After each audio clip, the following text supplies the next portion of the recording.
Hi friends, అందరూ ఎలా ఉన్నారు? Recipe of the day chicken Chintamani. ఇది మన సబ్స్క్రైబర్లో ఒకరు రిక్వెస్ట్ చేసిన రెసిపీ.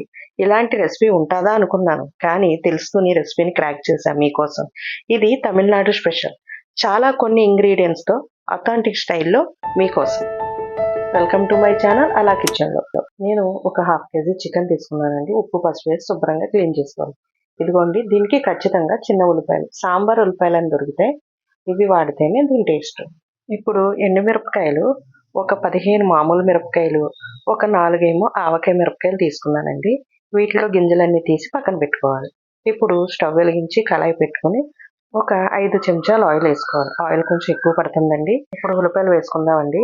నీటిలో కొంచెం నానబెట్టుకుని ఉల్లిపాయలు వేసుకుంటే తొక్క తొందరగా వస్తుంది. ఇదిగోండి, కొంచెం ఉల్లిపాయలు వేగాక మనం తీసుకున్న ఎండుమిరపకాయలు వేసుకోవాలి. అమ్మో, ఇన్ని ఎండుమిరపకాయలా అనుకోకండి. ఈ ఎండుమిరపకాయల కారం తప్ప మనం వేరేగా కారం వాడం. మూత పెట్టుకుని ఒక 5 మినిట్స్ మగ్గనిద్దాం. ఒకసారి చూసుకుందామండి. ఇదిగోండి, కాస్త వేగాయి. ఇప్పుడు చిటికెడ పసుపు, తగినంత సాల్ట్, ఒకసారి కలుపుకొని మూత పెట్టుకుని ఒక 5 సెకండ్స్ మగ్గనివ్వాలి. మరొకసారి చూద్దామండి. చూసారా, ఉల్లిపాయ చక్కగా పొర పొరలాగా ఎలా విడిపోయిందో. ఇప్పుడు కరెక్ట్గా అయినట్టు. ఇప్పుడు మనం తీసుకున్న 1/2 కేజీ చికెన్ వేసేసుకోవాలి. ఇప్పుడు స్టవ్ హై ఫ్లేమ్లో పెట్టుకుని ఒక 2 మినిట్స్ చక్కగా ఫ్రై చేసుకోవాలి.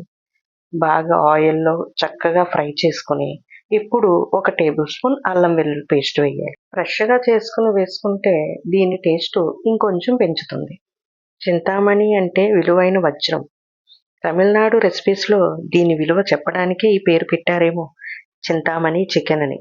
ఇప్పుడు ఒక 1/2 గ్లాస్ వాటర్ వేసుకుని మూత పెట్టుకోవాలి. మధ్య మధ్యలో తిప్పుకుంటూ ఉండాలండి. ఇదిగోండి, ఇప్పుడు ఒక రవ్వ కరివేపాకు వేసుకోవాలి.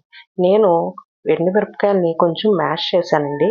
ఇలా మ్యాష్ చేయడం వల్ల కొంచెం చికెన్కి కారం పట్టిద్ది.